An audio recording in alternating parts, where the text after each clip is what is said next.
Hello student, मैं shine Luthra. आज मैं आपको इस वीडियो में क्लास 6 मैथ्स का चैप्टर 11 उसकी एक्सरसाइज 11.1 आज हम इस वीडियो में करेंगे। इससे पहले का जो इंट्रोडक्शन पार्ट है हमने चैनल में अपलोड कर रखा है, जाके चैनल की जो 6 क्लास की प्लेलिस्ट है उसमें जाके आप देख सकते हैं। इस एक्सरसाइज को करने से पहले, इस चैप्टर को करने से पहले आप इंट्रोडक्शन वीडियो जरूर देखें ताकि आपको इजिली सभी क्वेश्चन जो है वो समझ में आ सकें। तो क्वेश्चन नंबर फर्स्ट से स्टार्ट करते हैं। क्वेश्चन फर्स्ट है, find the rule which gives the number of matchsticks required to make the following matchstick pattern, use a variable to write the rule. जैसे कि मैंने आपको introduction video में बताया कि वेरिएबल्स क्या होते हैं, तो यहाँ पे ये लिखा हुआ है फाइंड द रूल। अब हम यहाँ पे एक रूल है जो हमें इसमें बताना है कि कौन सा रूल है। यहाँ पर find the rule which gives the number of math stick. ये तो नंबर ऑफ मैथ स्टिक्स है ना, ये देखो ये टी जो है ये नंबर ऑफ मतलब कि मैथ स्टिक से लिखा हुआ है, जेड भी जो है मैथ स्टिक से लिखा हुआ, आगे के अल्फाबेट भी जो है वो मैथ स्टिक से ही लिखे हुए हैं। तो ये कितनी जो है इनको मैथ स्टिक की रिक्वायर्ड पड़ी ये हमें लिखने के लिए, ये अल्फाबेट यूज करने के लिए। तो हमें बताना है कि use the variable to write the rule. Rule को लिखने के लिए आप कोई भी वेरिएबल यूज कर सकते हैं। जैसे कि आपको मैंने बताया था, वेरिएबल कोई भी अल्फाबेट जो होता है ए से लेके जेड तक, स्मॉल एबीसीडी का, वो सभी जो अल्फाबेट्स हैं वो सब हम वेरिएबल में यूज करते हैं। तो उन्होंने कहा कोई भी वेरिएबल यूज कर लो। तो हम यहाँ पे इसमें लेंगे एन, ठीक है। तो यहाँ पर है a pattern of letter T as T. अब जो टी यहाँ पे पैटर्न लिखा है, इसमें कितनी नंबर ऑफ स्टिक्स लगी है हमारी, तो इसमें हमारी एन जो है, एन हम किसके लिए यूज कर रहे हैं, नंबर ऑफ स्टिक, यानी कि एन हम लिखेंगे कितना एन है यहाँ पे, कितनी में 1 और 2 है, तो यहाँ पे आ जाएगा 2n। तो यहाँ लिखेंगे हम 2n क्योंकि 2 मैथ स्टिक्स है। यहाँ पे कितनी है 1 2 3, 1 2 3, तो कितना n हो गया यहाँ पे 3n, ठीक है। उसके बाद यहाँ पे देखो u के लिए कितना है, यहाँ पे 1 2 3, 3 है ना, तो यहाँ पे भी 3n, 3 मैथ स्टिक्स हैं। v के लिए 1 2, 2n, फिर e के लिए कितनी हो रही है 1 2 3 4 5, यानी कि 5n। s के लिए 1 2 3 4 5, 5n। और यहाँ पे a के लिए 1 2 3 4 5 6, 6n, ठीक है। तो ये हमने नंबर ऑफ मैथ स्टिक्स लिख दी। एन हमारा किस लिए यूज हुआ है, जितने नंबर ऑफ मैथ स्टिक्स हैं उसके लिए हमने एन यूज किया है। अब यहाँ पे देखो, we already know the rule of the pattern of letter L C and F. हमने ये ऊपर रूल देख लिया है कि कैसे लिखना है। तो सम ऑफ द लेटर्स, जैसे कि क्वेश्चन नंबर 1 में हमें दे रखे हैं, give us the same rule as that given by L, which are these and why does this happen. जैसे कि एल के लिए, सी के लिए, देखो एल अगर हम लिखते हैं तो हमारा कितनी मैथ स्टिक से बनेगा, 2 मैथ स्टिक से बनेगा। तो हमारा क्वेश्चन नंबर 1 से किससे मैच हो रहा है, टी से भी हो रहा है क्योंकि टी हमारा 2 मैथ स्टिक से बना हुआ है। v है वो भी हमारा 2 मैथ स्टिक से बना हुआ है। तो यानी कि जो l से मैच हो जाएगा वो हमारा हो जाएगा a और d। अगर हम c को देखें तो c जो है हमारा 3 मैथ स्टिक से बनेगा, तो वो हमारा c से मैच हो जाएगा क्योंकि c हमारा 3 मैथ स्टिक से बनेगा। ऐसे जो है हमारा इस टाइप से c बनेगा ऐसे, तो इसमें 3 मैथ स्टिक्स लगेंगी, वो हमारा c से मैच होगा। ये जो हमारा ये वाला c है ना, ये u, इससे हमारा ऊपर वाले क्वेश्चन से उन्होंने बोला ना मैच करने के लिए, बताने के लिए ऊपर वाले क्वेश्चन से। अगर हम f देखें तो f हमारी कितनी मैथ स्टिक्स लगेंगी 1 2 3, इसमें भी हमारी 3 मैथ स्टिक्स लगेंगी। तो ये हमारा, ये भी हमारा इस c से मैच हो जाएगा क्योंकि सिर्फ इसी के अंदर हमारी 3 मैथ स्टिक्स लगी हुई हैं और बाकी सब में 5 और 6 है। और 2 किस में लगी हुई है, a में, ये जो हमारा a था a। अच्छा, 3 मैथ स्टिक्स हमारी z में भी लगी हुई है, यहाँ पे b में भी लगी हुई है, ठीक है। तो 3 मैथ स्टिक्स अगर हम देखें तो हमारी b और c में लगी हुई है। अगर 2 मैथ स्टिक्स देखें तो हमारी a और d में लगी हुई है, ठीक है। अब देखते हैं यहाँ से क्वेश्चन नंबर 3। यहाँ पे लिखा हुआ है, cadets are marching in parade, there are 5 cadet in a row. Cadet क्या होते हैं, जो मार्चिंग करते हैं जो। What is the rule. अब वो कह रहे हैं कि जो कैडेट्स हैं आर, ये जो परेड में मार्चिंग कर रहे हैं, और देयर आर 5, एक रो के अंदर, एक लाइन में 5 कैडेट्स हैं, ठीक है। What is the rule which is give the number of cadet. तो इसके अंदर कौन सा रूल लगेगा नंबर ऑफ कैडेट के लिए। And given the number of row, और नंबर ऑफ रो हमें भी इसके अंदर भी हमें n का यूज करना है नंबर ऑफ रो के लिए। इन्होंने हमें यहाँ पे दे रखा है कि हमें n का ही यूज करना है। तो यहाँ पे हम लिख लेंगे let the number of row be, क्योंकि उन्होंने हमें n बोला है नंबर ऑफ रो लेने के लिए, तो हम n लिख देंगे। और number of cadets in each row, उन्होंने हमें बताया कि हर एक रो में 5 कैडेट्स हैं। तो number of cadet in n रो, तो n रो में कितने होंगे, आप ऐसे भी लिख सकते हो 5 into n is equal to 5n। The rule is given as 5n, ठीक है। बहुत सिंपल है, कुछ भी खास नहीं है। क्वेश्चन नंबर 4 देखो, if there are 50 mangoes in a box, अगर एक बॉक्स के अंदर 50 मैंगोज हैं तो how will you write the total number of mangoes in term of the number of boxes. अब एक बॉक्स के अंदर तो 50 मैंगोज हैं, तो हाउ विल यू राइट, आप कैसे लिखोगे इसको, total number of mangoes in the term of boxes. अब आपने यहाँ पे बॉक्सेस के लिए क्या यूज करना है, बी यूज करना है, यानी कि एक बॉक्स में कितने मैंगो हैं, 50 मैंगो हैं। तो जो टोटल नंबर ऑफ बॉक्सेस हैं, टोटल हमारे पास कितने बॉक्सेस हैं, टोटल बॉक्सेस है हमारे पास बी। अगर एक बॉक्स में 50 मैंगोज हैं तो बी बॉक्स में कितने मैंगोज होंगे, बी को 50 से मल्टीप्लाई करेंगे। इसको भी ऐसे लिखेंगे, let the number of boxes is equal to B, number of mango in one box is 50 and number of mango in B box is 50 into B is equal to 50b। The rule is given as 50b। ठीक है। Question number 5 देखो, the teacher distribute 5 pencil per student. अब जो teacher है हर एक student को 5 pencil दे रही है, डिस्ट्रीब्यूट कर रही है। Can you tell how many pencils are needed, क्या बता सकते हैं कितनी पेंसिल्स की जरूरत होगी। Given the number of student use S for the number of student. अब मान लो एक हमारे पास जो नंबर ऑफ स्टूडेंट है, टोटल नंबर कितने हैं, एस है। यहाँ पे उन्होंने बोला कि आप इसको ये मानो कि जो टोटल स्टूडेंट है वो एस है और हर एक स्टूडेंट को 5 पेंसिल दी जा रही है, तो सभी बच्चों के लिए कितनी पेंसिल की जरूरत होगी। ठीक है। Let the number of student is equal to S, यानी कि जो टोटल नंबर ऑफ स्टूडेंट, हम कह सकते हैं कि जितने भी स्टूडेंट हैं वो है एस। हमें यहाँ पे कोई एग्जैक्ट नंबर नहीं दे रखा, हमें सिर्फ एस मानने के लिए बोला गया है कि जो नंबर ऑफ स्टूडेंट है वो है S. Number of pencil a student has is, अब एक बच्चे को जो पेंसिल दी जा रही है वो 5 दी जा रही है, तो number of pencil S student, पहले लिखा हुआ अ स्टूडेंट, अ स्टूडेंट मतलब एक बच्चे को तो 5 पेंसिल दी जा रही है, तो एस स्टूडेंट को कितनी पेंसिल दी जाएंगी, 5 into S is equal to 5s। The rule is given 5s। ठीक है। उसके बाद हम आगे देखते हैं, A bird flies, question number 6, a bird flies 1 kilometer in 1 minute. एक जो बर्ड है वो 1 किलोमीटर 1 मिनट में उड़ती है। Can you express the distance covered by the bird in term of its flying the time in t? ठीक है, use T करना है। 1 मिनट में तो वो 1 किलोमीटर उड़ती है। अगर उसके पास t मिनट हो तो कितने जो है मिनट उड़ेगी। ठीक है, तो हमें यहाँ पे t यूज करना है। तो distance covered by bird in 1 minute, 1 minute में तो 1 किलोमीटर फ्लाई करती है, and distance covered by in t, तो t मिनट में कितना उड़ेगी वो, 1 को t से मल्टीप्लाई कर देंगे, 1t आ जाएगा। ठीक है, the rule is given 1t।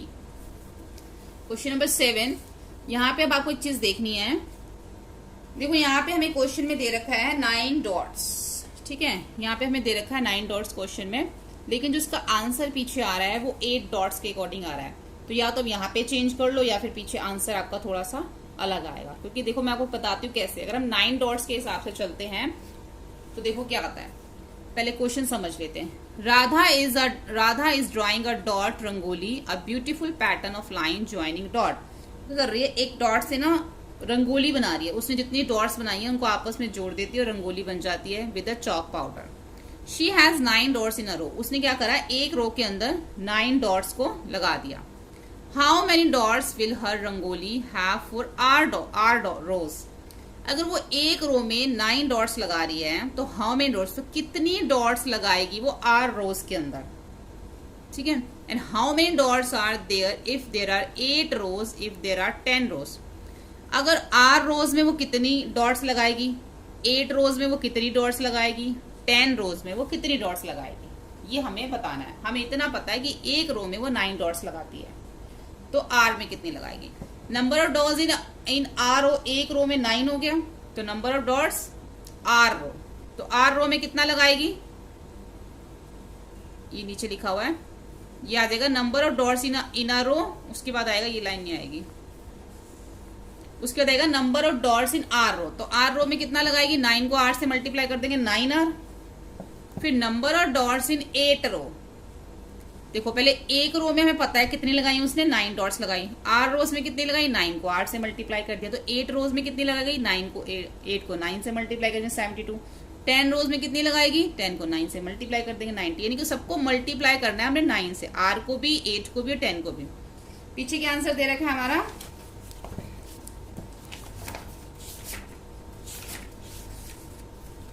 पीछे हमें यहाँ पे दे रखा है, देखो 8R 64 और 80, ये 8R 64 80 तभी आएगा जब हमारा यहाँ पे 9 डॉट्स की जगह 8 डॉट्स अगर यहाँ पर होगा तो, ठीक है। अगर यहाँ पे 8 डॉट्स होगा तो 8R आएगा, ठीक है।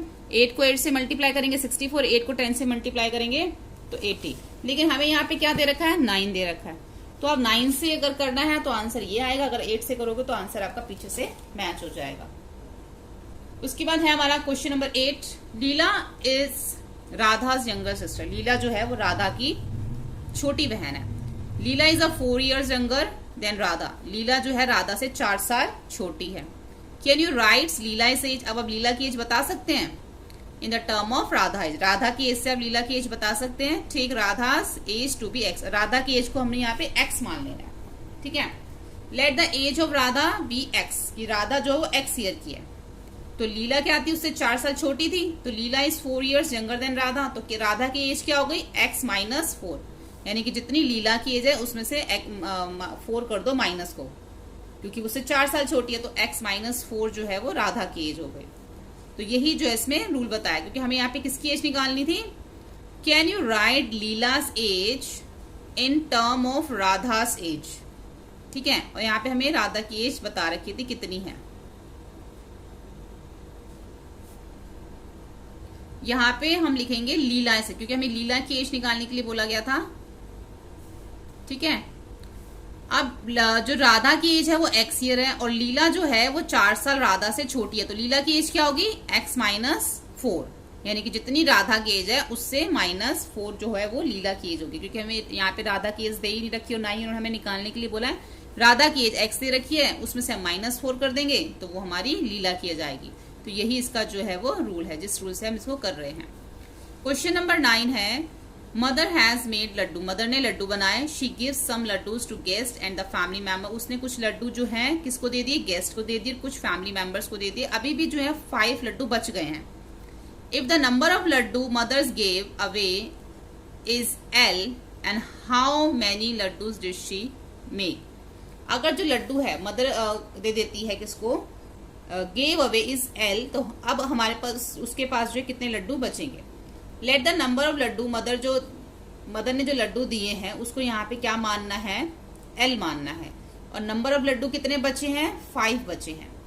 तो नंबर ऑफ लड्डू मेड, कितने लड्डू बने थे, L प्लस 5, क्योंकि जितने उसने लड्डू बनाए थे वहां उसकी कोई क्वांटिटी नहीं बता रखी, लेकिन यहाँ पर नीचे दे रखा है if the number of laddoo mother gave away. अगर जो उसकी मदर ने जो लड्डू बनाए वो L है और उसके बाद 5 लड्डू बच गए हैं, यानी कि जितने भी लड्डू बनाए थे L वो दे दिए, गेव अवे दे दिए। गेव अवे मतलब दे दिए, L लड्डू उसने दे दिए और 5 उसके पास अभी बच गए। तो कितने लड्डू थे जो उसने दे दिए और जो लड्डू बच गए, टोटल लड्डू इतने थे।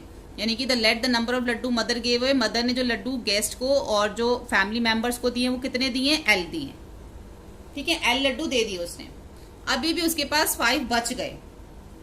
तो उसने कितने लड्डू बनाए थे उसकी मदर ने, जितने उसने दे दिए और जितने उसके पास बच गए दोनों को हम प्लस कर देंगे, तो L प्लस 5 हो जाएगा, ठीक है। Question number 10, oranges are transferred from larger box into smaller box. Oranges जो है वो ट्रांसफर किए गए हैं बड़े बॉक्स से छोटे बॉक्स में।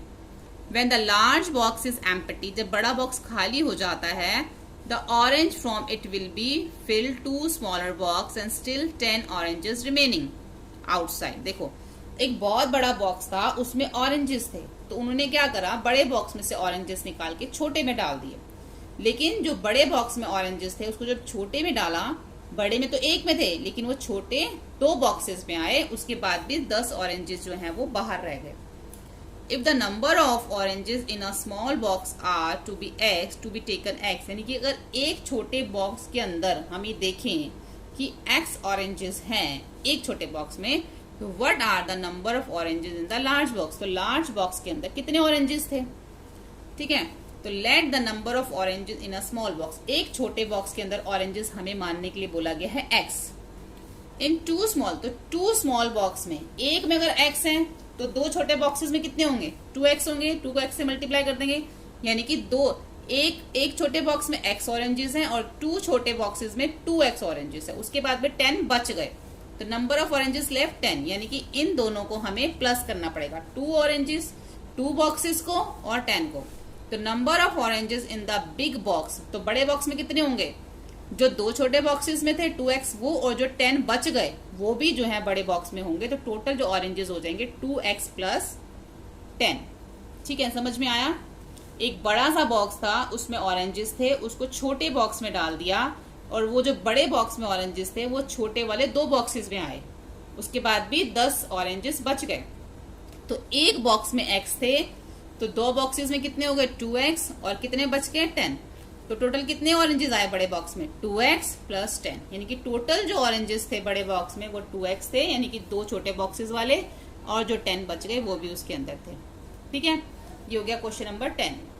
क्वेश्चन नंबर 11 देखो आप, इसमें look at the following matrix pattern of square, figure 11.6 में दे रखा है।